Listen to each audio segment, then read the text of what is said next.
Welcome home, brave heroes. I'm Ash, this is HeroQuest, and today I finally got my hands on the Wilderness Books of Battle Mats, a set of 2 battle map books for RPG from Loke Battle Mats. Those of you following know that this is the only book of battle mats collection that I had not been able to get my hands on just yet, but I finally got the opportunity to grab this off of eBay.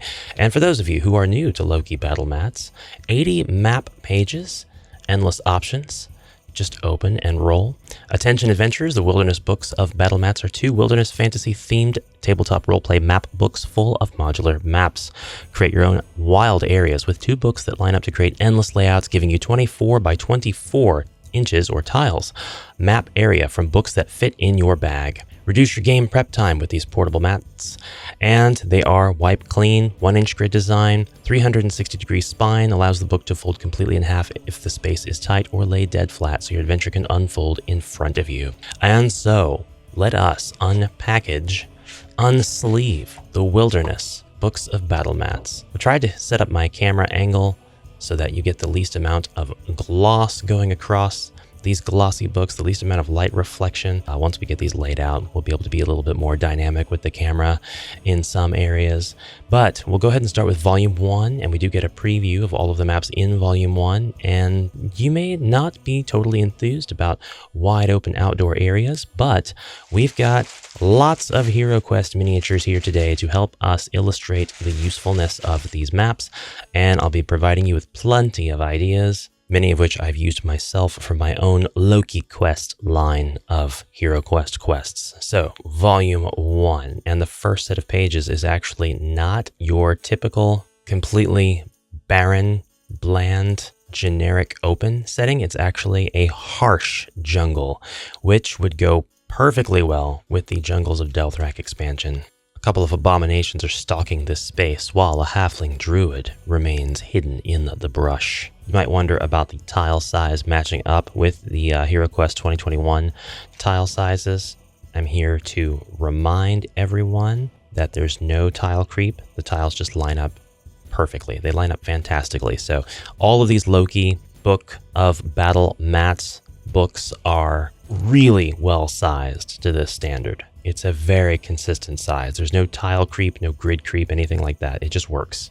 These details are, as I like to say, baked in. We definitely have collision in areas where you're not going to have necessarily 3D models that represent that collision. So you'll have a little bit of incongruity when it comes to representing your 3D terrain versus 2D terrain on the board, but that's not going to bother a lot of people, I don't think. Also, it is really worth noting, sooner than now, but here we are. This is not available at retail. The Book of Battle Mats, for whatever reason, was discontinued. So the only way that you can find this now is if you get it secondhand. If there is any stock of this anywhere in any stores left, whether online or in person, it's not because this is still being made. It's simply because that store has not sold out of the last of their stock yet.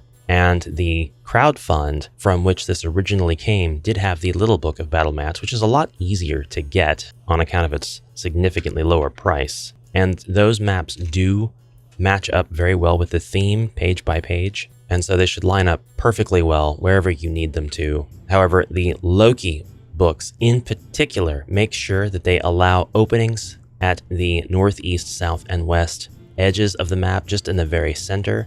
That way you can line up any 2, any 4, any 6, any 8 maps of your choosing from this series. So like this would make perfect sense because this is the 2 space opening at the north end of this book on this page. Line it up with the south end of this book on this page.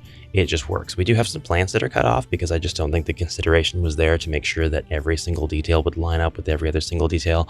As a Zargon or as a DM or a GM, I'm not worried about that ruining the immersion. In fact, I'll even propose that this is viable as a secret door or secret room option. If your characters are here and they're searching around or in this area and they have very high search ability, you may reveal the hidden temple or hidden altar, hidden passageway, whatever, separate from the rest of the map, not where they would expect to find it. And that, I mean, honestly is how it would be hidden anyway. But back to the actual turn page review of the book. Okay, speaking to the quality of the pages as we turn them, I always note this, but the quality of Loki pages they're really thick.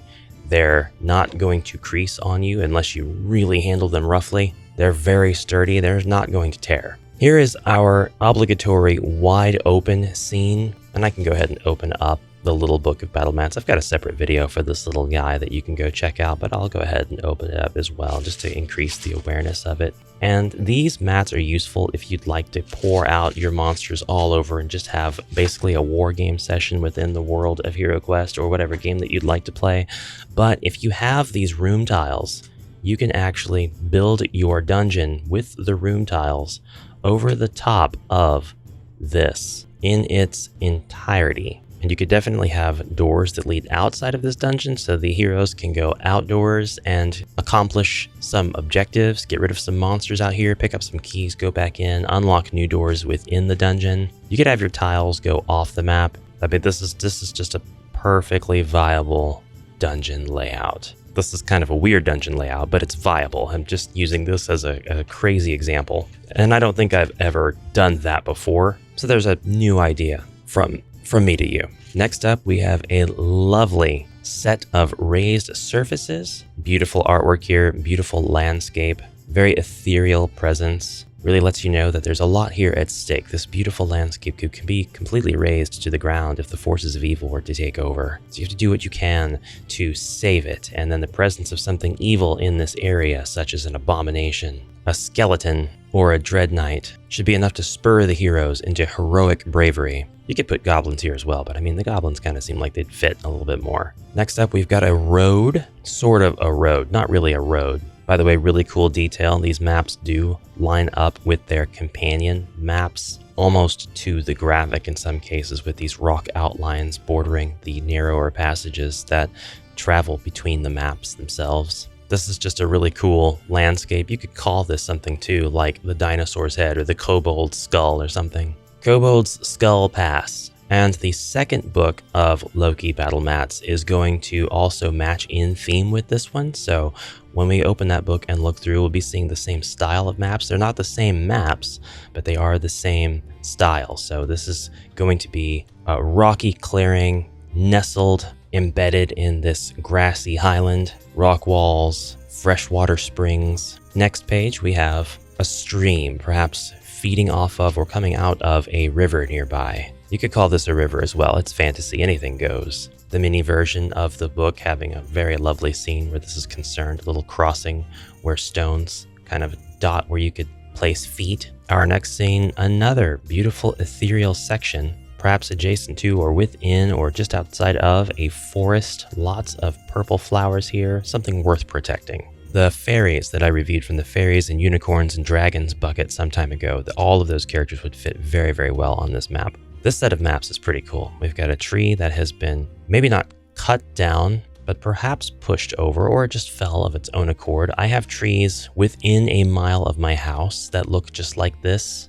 Well, they're not down, not yet, but they could be because they have grown exactly along a raised edge along a creek bed.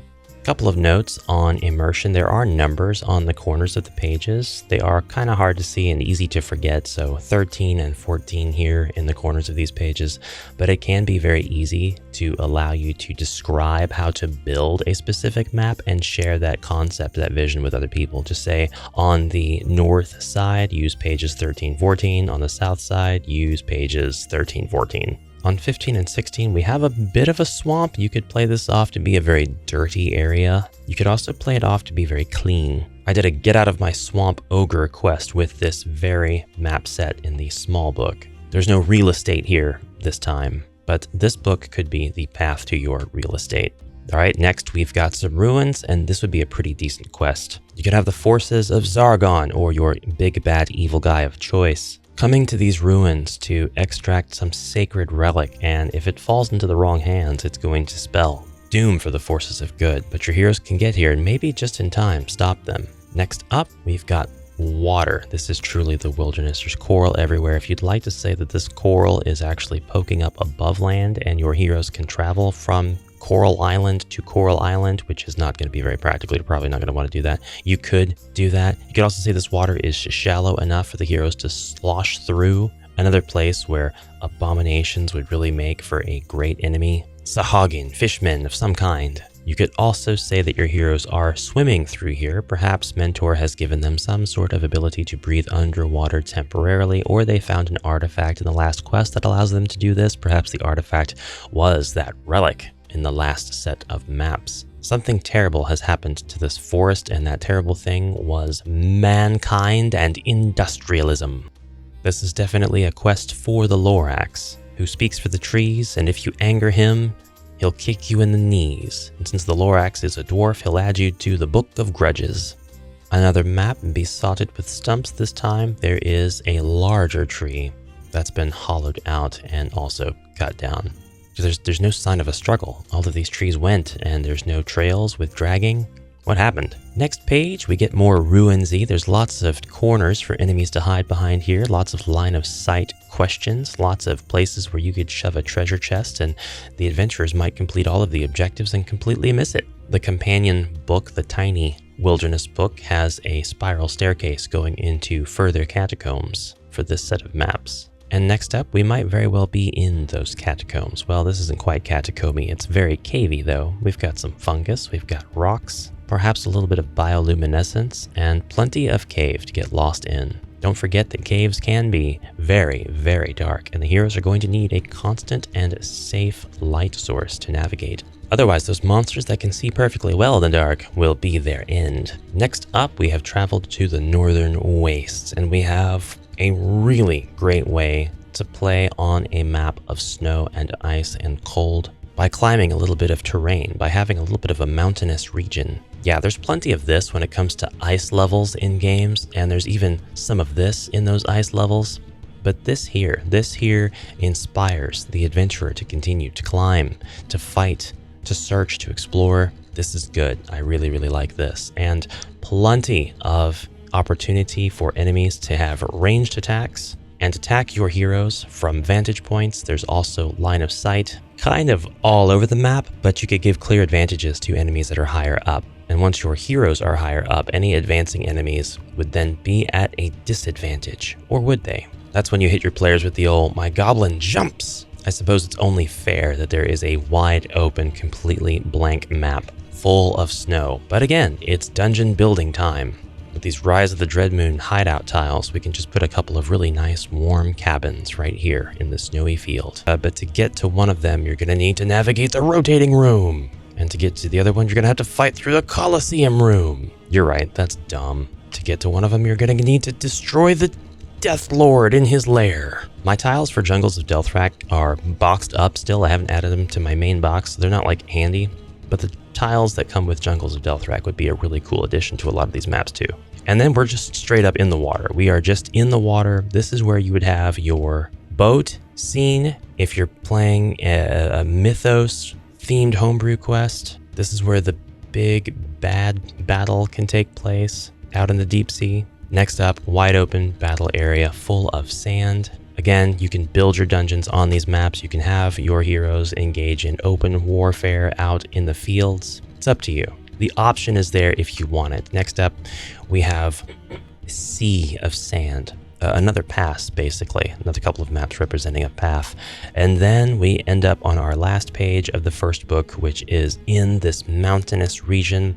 Rock, magma, lava. This is a place where the heroes will probably fight dragons or the forces of dread, trying to find the dragon's lair and unleash absolute terror on all who may oppose him. Okay, we're going to open up and look through the pages of the second volume now, and we'll start with the first 2 pages, and in like manner, this will take up mostly the top 2/3, 3/4 of the frame here as we look through all of these pages. And I'm going to match this with the first book on the bottom.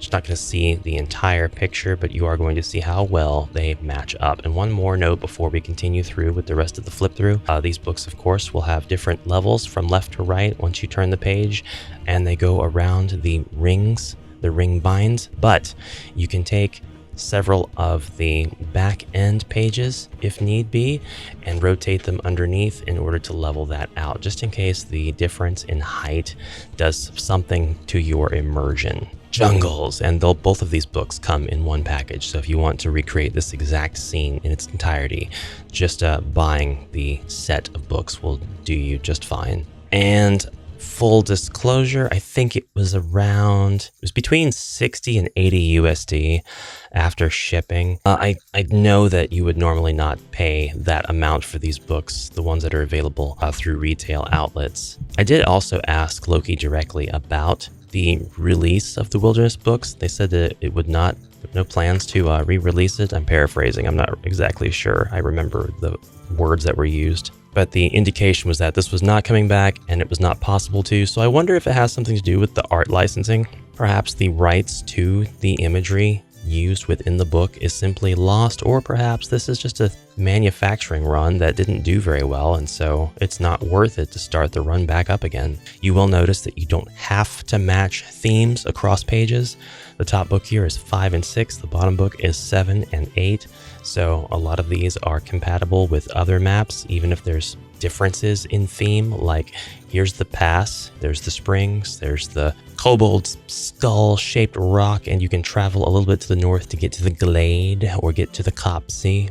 This isn't really a copsey, but you know, this would be a great place for a campground right here. The same is true for any other Loki battle mat book you want to line up with this. You could put one for dungeons or crypts or towns on any of the sides, and you would have yourself an awesome forest area or wilderness area bordering the town area. Now, not all of the maps are going to make sense lined up this way, but the creativity is there, the options are there, the tools are there for you to create really cool scenes and awesome quests. So 7 and 8, this is actually the northern or southern or eastern or western, whatever you want it to be, section for the Kobold's Head Pass that I mentioned earlier. And this combination of maps in particular is exciting to me. I really, really like how this looks. This is a really cool looking quest possibility. And just because I placed book 1 at the bottom, book 2 at the top, you don't have to do it that way at all. You can put book 1 at the top, book 2 at the bottom. Everything still lines up. They still considered how that might look. You still have all of your passageways and landscapes lining up just about perfectly. The very minor differences in detail, like, well, this rock doesn't exactly line, all of that goes away in the mind of the player who is now looking for spots for their character to run behind for subterfuge or what have you, for battle advantage. And here is the mouth of that creek or that stream from earlier. Beautiful little waterfall here. Oh, and you don't have to place the books like this. You can place them, of course, where you have one opened up here and the next opened up here for 4 times 24, 96 by 24 map. It would be a really long map. The more Loki books you have, the bigger of a map you can make, up to a 96 by 96 if you have the wilderness, the town, the dungeon, and the crypts. All of those together would make for a huge map. Dark Company, eat your heart out. So this is an example of a set of maps that would not work out too well because we've got a bit of a drop here. And you could totally put a tile of some kind here and say that this ravine with this stream of water goes underground from this point, and that would be totally fine. But here is one particular example where it kind of looks like the maps are meant to go like this. And this does create quite the visual feast, the spectacle of this section of land that is now accessible over the ravine by 2 ways. We'll see if this serendipitous lining up of the maps continues with the very next page. Actually, we'll look at the last page. We're gonna look at the water stream a couple pages back, I mean. And yeah, it does line up perfectly well with the body of water coming down from this stream and then flowing to the north and then to the northwest and also directly to the east. Next up is that swamp land that we were talking about. Maybe it's clean water, maybe it's just a marsh, maybe it is a disgusting swamp full of the undead who are rising up from the depths. I would really be using the Jungles of Delthrak blight creatures here. Only because of the camera angle, we're going to put volume 2 back up top. This is the star of the show at this point in the video. So the things aren't going to line up perfectly well, but they should do a really good job of lining up because these are designed for you to have as many of these combinations as possible. And look at that. Immediately I am eating crow on that remark. This is how this should probably be. You have a lovely shore, beach, water, and then into the ruins next to the beach. Perhaps this is how you get to the place where you have to stop the forces of evil from claiming the artifact. Okay, so this isn't a bad angle. We'll work with this. Now, where before we only had the open water with coral, we've got some small little islands, tiny, tiny islets. Combat between these little islands is perfectly possible. Probably give your heroes a bit of dunnage on the map, some dungeon dressings of some kind, some wood planks or whatever, so they can throw them over the watery gaps in between in order to travel from island to island. The forest of chopped trees lines up tragically well. Continues to line up as we turn the pages, since there are another set of pages dedicated to this horrible incident in which many trees lost their woody lives. The dungeon ruins we saw earlier have a bit of an aquatic area to them, or a flooded basement. And then the caves that we saw earlier actually go from the implication of vegetation, light, into the darkness, where bioluminescence is our only savior, making this a really cool scenario. You can see that there is differences in height within the cave, vertical real estate. So you've got places you can slip and fall, and there are lots of places where the enemy might be hiding. Now we're going into the cold yet again, and we see that there is a lot more to this mountainous area than we initially thought.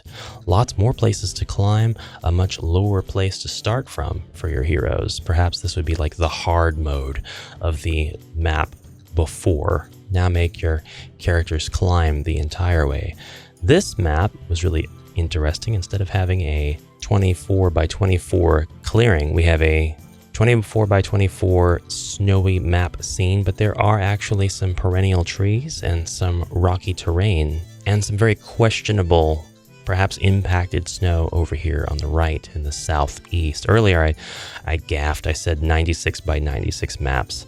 That's not the case, obviously. I was still thinking of all of the books laid out. It would be a 96 by 12 if you were going to take every single Loki book, open it up, and lay them side by side. But if you were to do a perfect square with all 4 of the Loki books of Battle Mats sets that I know of that exist, in this fantasy setting anyway, then you could have a 48 by 48. And yes, there are other sets of Loki books and Loki books that don't come in this exact standard. They're like a taller version of the book, the books of giant battle mats. I don't have any of those for some reason. I just haven't gotten to those yet. The open waters, we have a bit of context for this now. Now we see that it's actually off of the frozen coast. We have lots of thin ice here, lots of opportunity for heroes to fall victim to slide traps where they slide until they hit something solid. Perhaps the thing they hit that's solid can be an enemy or a fellow hero. And perhaps you can have a mechanic in which if they do hit something, whatever they hit, if it's not a solid like rock coming out of the ground or something, if it's an entity, then that will then continue the sliding because of Newton's law and fall into the water where they can either sustain damage or die. Then again, Newton wasn't invented yet, so there's no such thing as centrifugal force. Next, maps. Lots of sand. Lots of sand. I hate sand. It gets everywhere. Next, maps. Lots of sand, but lots of opportunity for an adventure. Lots of combat ability going on. And then in the final set of maps, we have extended the battleground upon which we will fight our last boss. This is a realm of chaos. And here's where I'm going to place my dragon. And here's where I'm going to place my bloodthirster. I think whoever wins this battle, we all lose. And that is Loki's Books of Battle Mats Wilderness Edition, something that was difficult to get my hands on, but I got my hands on it and there are no regrets. I've been so busy with all kinds of unboxings and reviews and playthroughs and the like that I have not had time to pick back up on my HeroQuest series. But I'll be reinvigorated with the Wilderness. Now that I've touched grass, I should be able to pair these up with my other books and get back into some impromptu, non-standard HeroQuest quest making. That's the Wilderness, and Thank you so much for watching. I hope you enjoyed. Comment what you like down below. Please do comment because it really helps me out. And I'll see you in the next video. Until then, bye for now.